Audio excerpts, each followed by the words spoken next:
Hello guys, क्या हाल चाल? ठीक हो? तो चलिए, वर्क पावर एनर्जी का नया टॉपिक लेके आया हुआ हूँ मैं।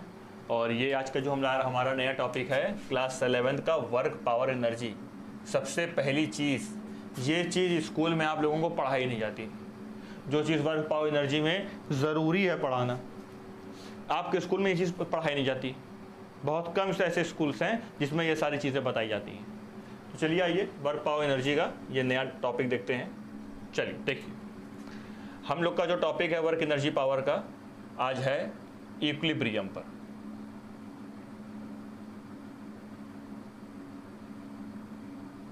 दिस इक्विलिब्रियम पर है, ठीक है। देखो, इक्विलिब्रियम कंडीशन क्या होती है। हमारे पास ये एक ऑब्जेक्ट है, इस पे मैंने फोर्स लगाया ऐसे, फोर्स लगाया ऐसे, फोर्स लगाया ऐसे, फोर्स लगाया ऐसे, फोर्स लगाया ऐसे, फोर्स लगाया ऐसे, तो हमारा नेट फोर्स क्या आएगा? नेट फोर्स हमारा 0 आएगा। ठीक, शर्त ये है फोर्स हर तरफ से इक्वल होना चाहिए। 10 Newton 10 Newton 10 Newton 10 Newton 10 Newton 10 Newton, तो नेट फोर्स क्या आएगा? 0। ठीक, नेट फोर्स अगर हमारी जीरो बनी किसी ऑब्जेक्ट के ऊपर, तो उस कंडीशन को हम बोलते हैं इक्विलिब्रियम कंडीशन। याद रखिए ये चीज, इक्विलिब्रियम कंडीशन। ठीक है।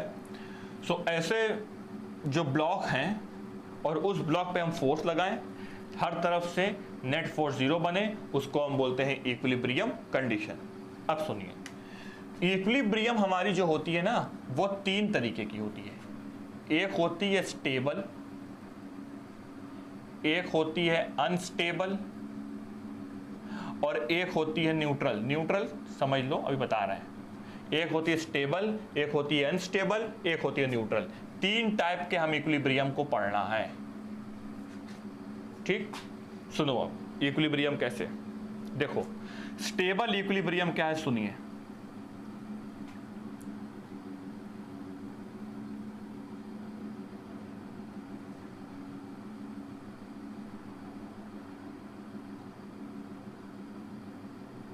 हमारे पास ये एक ऑब्जेक्ट है, ये कटोरा है, इसके अंदर बॉल है। ये अभी इसी पोजीशन में रहना चाह रहा है। ये किस पोजीशन में रहना चाह रहा? इसी पोजीशन में। ये ना तो यहां से इसे ऊपर जाना चाह रहा, ना तो यहां से ऊपर इधर जाना चाह रहा। ये सिर्फ इसी जगह रहना चाह रहा। mg फोर्स इसे नीचे पकड़े हुए। मान लो इस बॉल को हम ऐसे ले गए, ऐसे ले गए, ले गए, ले गए, ले गए, यहां लेते आए, और जैसे हमने हाथ हटाएंगे, जैसे हम अपना हाथ हटाएंगे, तो ये चीज सड़क से वापस अपनी जगह आएगी। इधर तुरंत सर से ये वापस अपनी जगह आ जाएगी, तुरंत। ठीक है, तुरंत ये अपनी जगह आएगी। अच्छा, फिर क्या आके ये अपने आप ऊपर चली जाएगी? आंसर इज नो, ये यहां रुक जाएगी। तो यहां पे नेट फोर्स हमारा कैसा है? 0। नेट फोर्स हमारा 0 है, क्योंकि ये ना तो इधर जा रहा, ना तो इधर जा रहा। हम बाहर से कोई फोर्स लगा नहीं रहे हैं, तो ये चीज कहीं जा ही नहीं रही है। ठीक, और अगर मैं फोर्स लगा के इसे वापस उधर ले जा रहा हूं, और जैसे मैं अपना फोर्स हटा रहा हूं, ये तुरंत वापस इस जगह आ जा रही है। ठीक, और फिर आके यहां पे रुक जा रही है। तो ऐसे जो इक्विलिब्रियम होते हैं, नेट फोर्स 0 है, मतलब इक्विलिब्रियम कंडीशन है। नेट फोर्स 0 है लेकिन इक्विलिब्रियम कंडीशन है। अच्छा, नेट फोर्स 0 है, इक्विलिब्रियम कंडीशन है, लेकिन इस इक्विलिब्रियम को आप क्या नाम देंगे? स्टेबल कि अनस्टेबल? तो याद रखिए, किसी ऑब्जेक्ट को अगर आप इनिशियल से फाइनल ले जा रहे हैं और आप अपना लगाया हुआ फोर्स हटा रहे हैं, तो वो ऑब्जेक्ट अगर वापस इनिशियल कंडीशन में आता है, तो ऐसी कंडीशन को हम बोलेंगे stable equilibrium condition. Stable equilibrium, जैसे ये देखिए दिस, इसके पिछले लेक्चर में स्टेबल अनस्टेबल मैंने बता रखा। दिस देखिए, इस पर मैंने ऐसे फोर्स लगाया, ठीक, मैंने छोड़ दिया। ओह सॉरी, फिर से सुनिए। चलिए ऐसा नहीं समझाते हैं, ऐसे समझाते हैं। देखिए, ये ऑब्जेक्ट है, ठीक, क्या इस पे कोई अभी फोर्स लग रहा? क्या ये कहीं जा रहा? नहीं, तो नेट फोर्स 0। नेट फोर्स 0 तो इक्विलिब्रियम कंडीशन में है। स्टेबल है क्या अनस्टेबल है, देखते हैं। इस पे मैंने ऐसे फोर्स लगाया, फोर्स लगाया, फोर्स लगाया और मैं ऐसे इधर ले आया। अब जैसे हम हाथ हटाएंगे अपना लगाया हुआ फोर्स, देखो ये वापस अपनी जगह आ गया, वापस अपनी जगह आना ये पसंद कर रहा है। तो ऐसे कंडीशन को हम बोलेंगे इक्विलिब्रियम कंडीशन। वो ऑब्जेक्ट जो इनिशियल से फाइनल अगर हम उसको ले जाएं और जैसे हम अपना हाथ हटाएं तो वापस इनिशियल कंडीशन में आए और रुक जाए, कहीं जाए ना, ठीक। और अगर वो चीज रुक गई तो उसको हम बोलेंगे इक्विलिब्रियम कंडीशन, और वापस इनिशियल पोजीशन पे आइए तो उसको हम बोलेंगे स्टेबल इक्विलिब्रियम कंडीशन, ठीक। तो दिस इज स्टेबल इक्विलिब्रियम। ये आप लोग बना लीजिए इसका ग्राफ। अनस्टेबल क्या है, देखो कटोरे को उल्टा रख दिया, इस कटोरे को मैंने क्या किया, इसको मैंने उल्टा रख दिया और ये बॉल है, ये दिस बॉल, इस बॉल को हमने यहां रखा। इस बॉल की ये इनिशियल कंडीशन है और अभी ये यहां रुका हुआ है, ये कहीं चल के जा नहीं रहा। हम ऐसे आए और मैंने इस पे हल्का सा फोर्स लगाया, बहुत हल्का सा, समझ लो खाली मैंने इसे जर्क किया, जर्क, हल्का सा ट्विंग ट्विंग, ऐसे हल्का सा किया। तो क्या ये जाके वापस अपनी जगह आएगा कि चलता चला जाएगा? तो आंसर ये चलता चला जाएगा और जाके कहीं रुक जाएगा। जाके रुकेगा तो इक्विलिब्रियम कंडीशन हुई, लेकिन क्या ये जाके वापस आया? नहीं। अगर जाके वापस आके रुक जाता तो वो स्टेबल कंडीशन होती, लेकिन वो एक बार गया तो फिर वो वापस आया ही नहीं, वो कहीं और जाके रुक गया, ठीक। वो जाके वहीं रुक गया, तो वो रुक गया तो इक्विलिब्रियम कंडीशन, और वापस नहीं आया तो नहीं आने को हम क्या बोलेंगे, unstable, this unstable equilibrium condition, ठीक है। कहां जाके रुकेगा? तो याद रखिए, अगर इस कटोरे में ये बॉल है, इसको मैंने ऊपर किया तो ये वापस नीचे आ गई, स्टेबल इक्विलिब्रियम। ये बॉल है, हमने हल्का सा मारा तो बताओ ये कहां जाएगी, वापस स्टेबल पे जाएगी, वापस स्टेबल पे जाएगी। तो ये क्या, और वापस स्टेबल पे जाके वापस ऊपर नहीं आएगा, ठीक है। तो ऐसे को हम बोलेंगे, ऐसी कंडीशन को अनस्टेबल, दिस। इसके बारे में लिखवा नहीं रहे हैं, खाली आप ग्राफ बना लीजिए, आप समझ जाएंगे।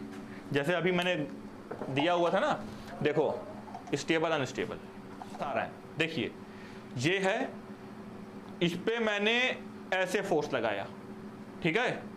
बताओ ये वापस आएगा कि नहीं आएगा? अगर वापस आके रुक गया तो स्टेबल, और नहीं रुका तो अनस्टेबल।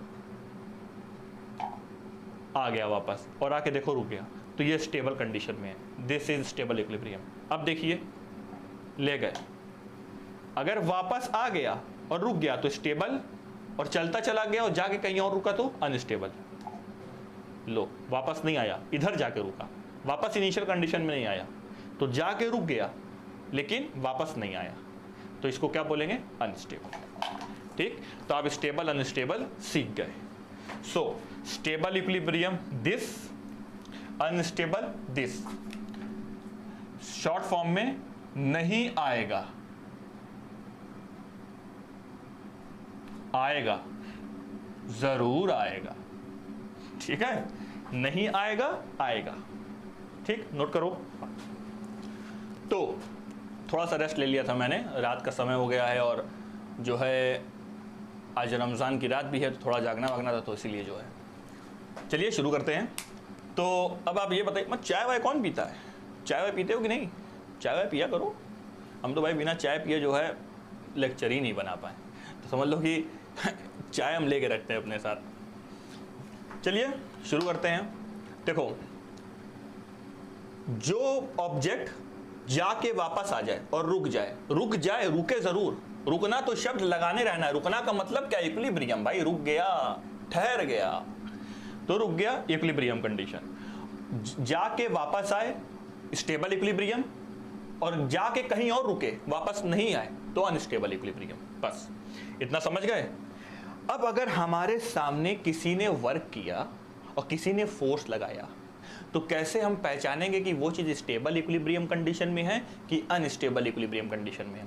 याद रखिए, IIT JEE मेन 2010 इससे क्वेश्चन बना है और ये बहुत इंपॉर्टेंट है, अच्छे एग्जामिनर जरूर पूछ लेते हैं। तो अगर नहीं आया आप लोगों को भाई, तो फिर दिक्कत है। परेशान मत हो, पहले थ्योरी पार्ट लेके चलेंगे, न्यूमेरिकल पूरा कराएंगे। इतनी गारंटी है कि आपको मैं कोई कमी नहीं होने दूंगा। IIT निकलवा के रहूंगा, याद रखना। और अगर नहीं पढ़ोगे ना, लेक्चर बनाना बंद कर देंगे, याद रखना। अब कहोगे सर ना पढ़ाइए, बहुत सारे लेक्चर हैं। अरे यार ठीक है, बहुत सारे लेक्चर हैं, लेकिन क्या पता मैं कुछ अलग दे दूं, और दूंगा अलग। आप खुद देखिएगा, अभी शुरुआत हुई है ना, मैं अलग दूंगा। स्टार्ट करते हैं। तो आइए पहचानते हैं कि कौन स्टेबल है और कौन अनस्टेबल है। चलो भाई देखो,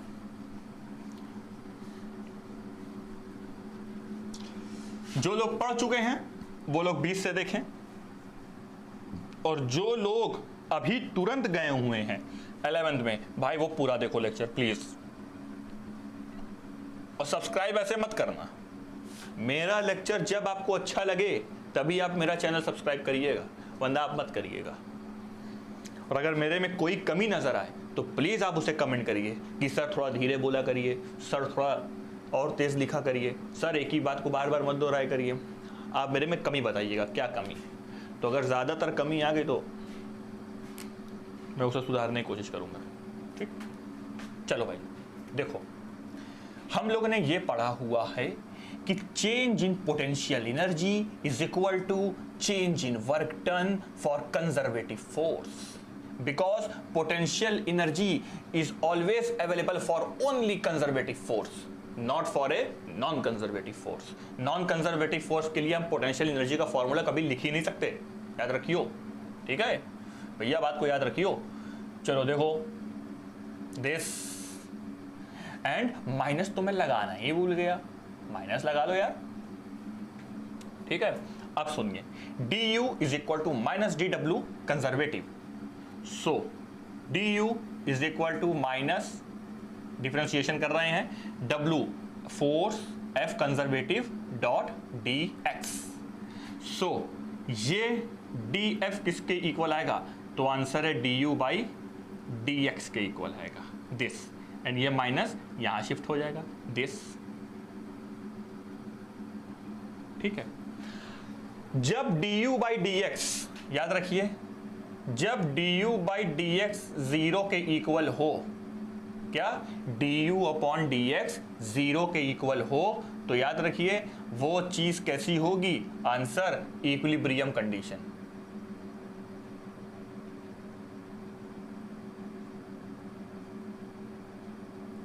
इक्विलिब्रियम कंडीशन, जब du बाई dx 0 के इक्वल हो तो वो चीज किस कंडीशन में होगी, equilibrium condition.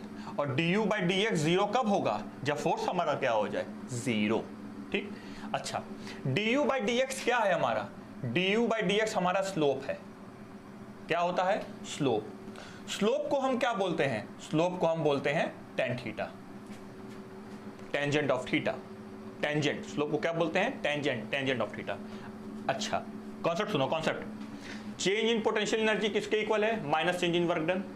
Change in potential is equal to work done का फॉर्मूला लिख दिया, कंजर्वेटिव फोर्स इनटू डिस्प्लेसमेंट, और dx नीचे लिया है, दिस। और अगर ये फोर्स 0 हो गया तो du बाई dx अगर 0 के इक्वल है तो इक्विलिब्रियम कंडीशन, और du बाई dx हमारा होता क्या है, स्लोप। स्लोप को हम बोलते क्या है, टेन थीटा। कोई दिक्कत, कोई दिक्कत नहीं। अब सुनिए, टेन थीटा और उसका मतलब टेन थीटा की लाइन अगर हॉरिजॉन्टल बने, हॉरिजॉन्टल लाइन, तो याद रखिए du बाई dx हमेशा 0 होगा। टेन थीटा अगर हॉरिजॉन्टल लाइन हमारे सामने है, दिस ये हॉरिजॉन्टल लाइन है, हम कहेंगे बताओ du बाई dx ये स्टेबल, ये इक्विलिब्रियम कंडीशन में है कि नहीं, तो आंसर यस, ये इक्विलिब्रियम कंडीशन में है। इक्विलिब्रियम कंडीशन में है तो मतलब du बाई dx क्या है, du बाई dx हमारा 0 है, मतलब this line is in equilibrium condition, ठीक। चलो इसको नोट करो पूरा।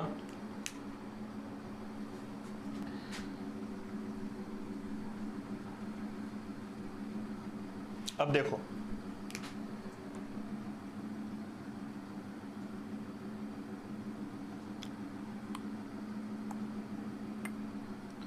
ये हमारे पास ग्राफ है,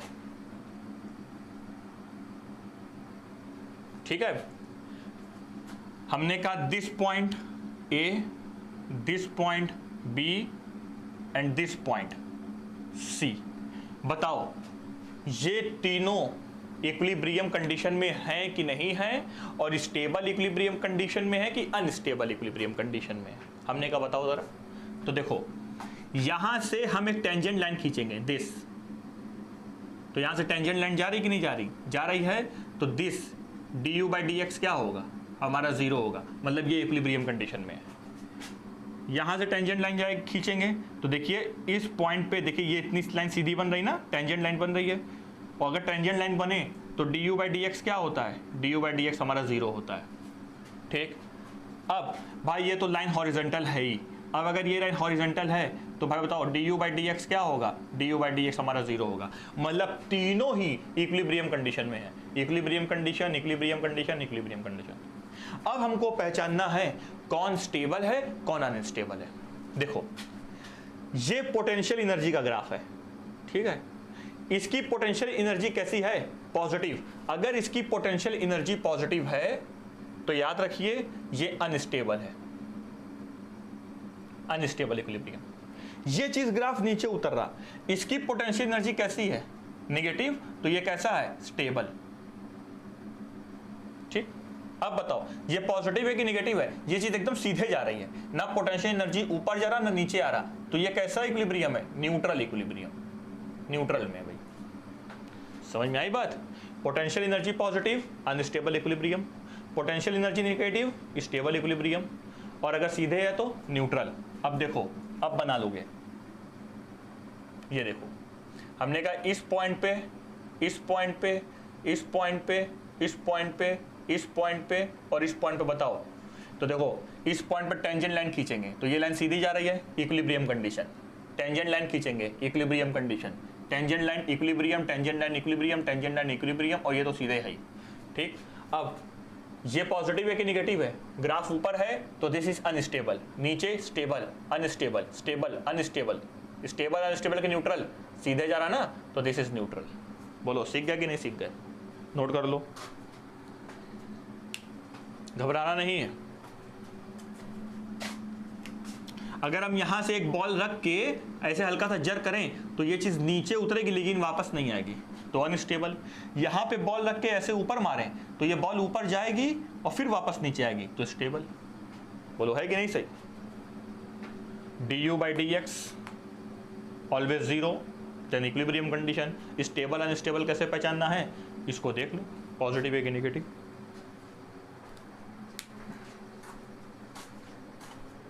अब भाई आप लोगों के लिए मैं फ्री एजुकेशन दे रहा हूँ, इतनी मेहनत कर रहा हूँ, तो प्लीज़ मेरे चैनल को सब्सक्राइब ज़रूर करिए। लेकिन अगर मेरा लेक्चर अच्छा लगे तो करना भाई, ठीक है, और आई होप कि मेरा लेक्चर आप लोग को पसंद आता ही होगा। देखो भाई ये है हमारा स्टेबल, मैंने भी बाहर बहुत पढ़ाई की हुई है और जितना मैंने बाहर पढ़ा हुआ है उससे ज़्यादा ही मैं देने की आपको कोशिश करूँगा। ये है हमारा unstable, and I also qualified IIT। This is neutral. देखिए स्टेबल क्या है, हाँ stable equilibrium, this is stable equilibrium. शर्त क्या है, शर्त बता रहे ना, अनस्टेबल इक्विलिब्रियम। इजी है, इजी फिजिक्स में इजी से ज्यादा तो कुछ है ही नहीं। स्टेबल इक्विलिब्रियम देखो, हाँ u वर्सेस x का स्लोप हमारा कैसा हो, 0, मतलब du बाई डी एक्स हमारा कैसा हो, 0। So this is stable equilibrium. u versus x का ग्राफ, x का स्लोप कैसा हो, 0, और du बाई डी एक्स कैसा हो, 0। This unstable equilibrium. u versus x का स्लोप कैसा हो, तो भैया 0, और du बाई डी एक्स इसके इक्वल हो 0। मतलब स्टेबल हो, अनस्टेबल हो, न्यूट्रल हो, तीनों में कहानी एक जैसी रहेगी। डिफरेंस क्या देखो, D square you upon D x square is greater than 0, तो इसको हम क्या बोलते हैं, मिनिमा। बोलो बोलते हैं कि नहीं बोलते हैं, मिनिमा बोलते हैं ना भैया। हाँ, देख लो, अगर ग्रेटर देन 0 है तो इसको बोलेंगे minima, D square you upon D x square is less than 0 तो इसको बोल दो मैक्सिमा। क्या दिक्कत है भैया, इतना कर लो। अगर D square you, double differentiate कर रहे हैं, D square you upon D x square greater than 0 है तो इसको बोलेंगे minima, D square you upon D x square less than 0 है तो इसको हम बोलेंगे मैक्सिमा। ठीक, तो अगर मिनिमा वाली कंडीशन, ये कंडीशन लगी दिस तो स्टेबल, ये कंडीशन लगी दिस अनस्टेबल, लेस देन 0 है मतलब वैल्यू देख लीजिए कैसी आएगी, ऐसी ऐसी। और इसमें क्या होता है, D square you upon D x square अगर 0 के इक्वल है न्यूट्रल, इसमें तीनों ही 0 है, इसमें ग्रेटर देन 0, इसमें लेस देन 0, भैया नोट कर लो। ठीक है, D square you upon D x square greater than 0 है मिनिमा, और अगर कंडीशन मिनिमा है तो u कैसा होगा हमारा, मिनिमम, मिनिमम। और ये हमारा ग्राफ है दिस, और अगर यहाँ u मिनिमम है तो कैसा इक्विलिब्रियम, स्टेबल। अब इधर देखिए, D square you upon D x square अगर लेस देन 0 है तो मैक्सिमा कंडीशन आएगी, ये लेस देन तो ये मैक्सिमा, ये ग्रेटर देन तो ये मिनिमा। तो अगर ये मैक्सिमम कंडीशन है तो पोटेंशियल एनर्जी कैसी होगी, मैक्सिमम। और अगर भैया पोटेंशियल एनर्जी मैक्सिमम होगी, ये हमारा ग्राफ होगा, तो बताओ पोटेंशियल एनर्जी में यहाँ पे कैसा इक्विलिब्रियम होगा, अनस्टेबल ना। और ये तो 0 है भैया, न्यूट्रल होगा। नोट करो फट से। तो आप लोगों ने सीख लिया वर्क पावर एनर्जी का ग्राफ से हम कैसे ये पता लगाएंगे कि भैया ये चीज़ मिनिमम कंडीशन में है कि मैक्सिमम कंडीशन में है। मतलब सीधे सिंपल भाषा में बोलें कि स्टेबल इक्विलिब्रियम है कि अनस्टेबल। अब आप लोग कर सकते हैं, ये आप लोग अपने मन से करिएगा, दिस दिस दिस दिस, इसे आप लोग अपने मन से करिएगा। पॉइंट बता दें, A point, C point, B point, आप लोग देख के बता देंगे। इस पॉइंट पे stable, unstable, stable, unstable, neutral. अब हमारे सामने कुछ वैल्यू आएगी कि 3x square plus 2x plus 5, तो इसको हम कैसे सॉल्व करेंगे, ये स्टेबल इक्विलिब्रियम कंडीशन है क्या अनस्टेबल, तो ये हम आगे हम लोग इसके बारे में करेंगे अगले लेक्चर में। ठीक है, so thank you and all the best for your JEE, IIT and net preparation.